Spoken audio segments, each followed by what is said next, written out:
Voice English grammar में आज सीखे वॉइस आप लोग। वॉइस सबसे पहले डिफिनीशन से, तो वॉइस का डिफिनीशन क्या है इसके बारे में। तो वॉइस में वर्ब का होना जरूरी है, विदाउट वर्ब वॉइस नहीं बन पाएगा, इसलिए वॉइस में वर्ब होगा तभी बन पाएगा।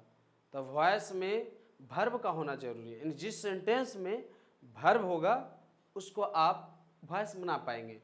वॉइस को हिंदी में बाज कहते हैं, और हम आप जो स्पोकन में या फिर लिटरेचर में जो प्रयोग करते हैं ना, लिटरेचर में भी ज़रूरत पड़ती है, स्पोकन में भी ज़रूरत पड़ता है, कंपटीशन की एग्ज़ाम में भी ज़रूरत पड़ती है, और ग्रामर का अच्छी नॉलेज के लिए भी वॉइस की आवश्यकता होती है।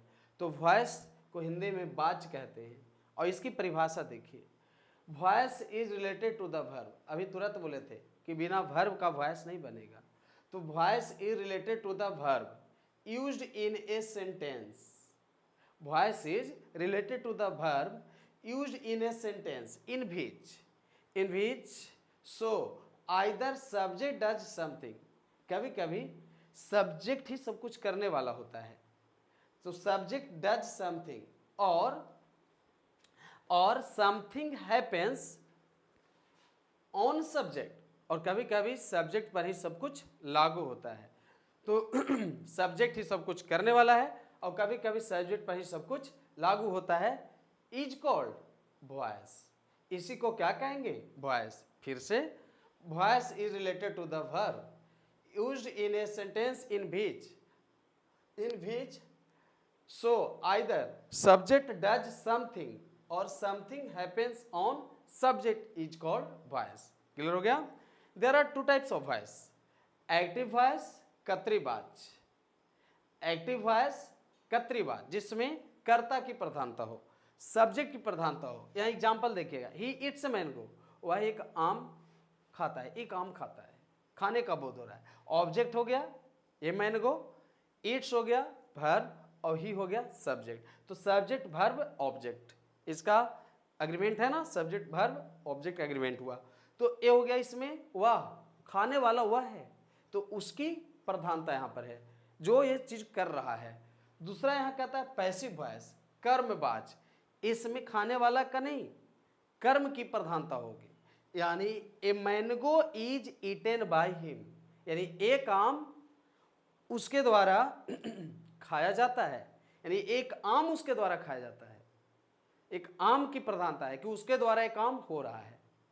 तो पहले था कि वह एक आम खाता हुआ, और एक आम जो उसके द्वारा, तो यहां पर प्रधानता पहले किसकी आ रही है? ए मैंगो की।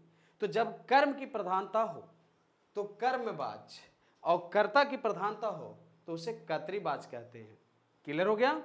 वॉइस को सरल बनाने के लिए, वॉइस को आसान बनाने के लिए क्या किया जाता है? तो वॉइस को आसान बनाने के लिए एक टेबल दी जा रही है, और इस टेबल को भी याद करना आवश्यक होता है। जब ये टेबल याद हो जाता है तो वॉइस बनाना भी आसान हो गया। कैसे?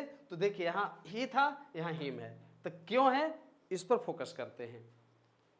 देखिए, यहाँ आई से ऑब्जेक्टिव केस में क्या बना? मी।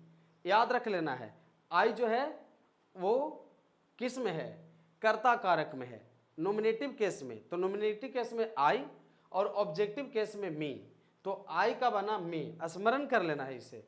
उसी तरह बी प्लुरल है, तो बी का हो गया अस। उसी प्रकार यू का हो गया यू। ही का हो जाएगा हिम, यू का ये रह जाएगा, ही का हिम। सी देखिए, सी का हर, ईट का ईट, नेम का नेम, और दे का देम। याद हुआ? क्लियर हो गया सबको? कैसे हुआ?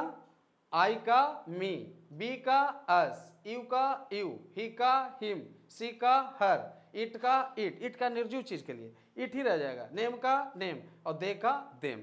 क्लियर हो गया? Active voice, passive voice, active और पैसिव वॉइस क्लियर हो गया? टेबल क्लियर हो गया? परिभाषा क्लियर हो गई? अगले इसका जो भाग बनेगा वहां से प्रेजेंट टेंस का वॉइस सीखेगा।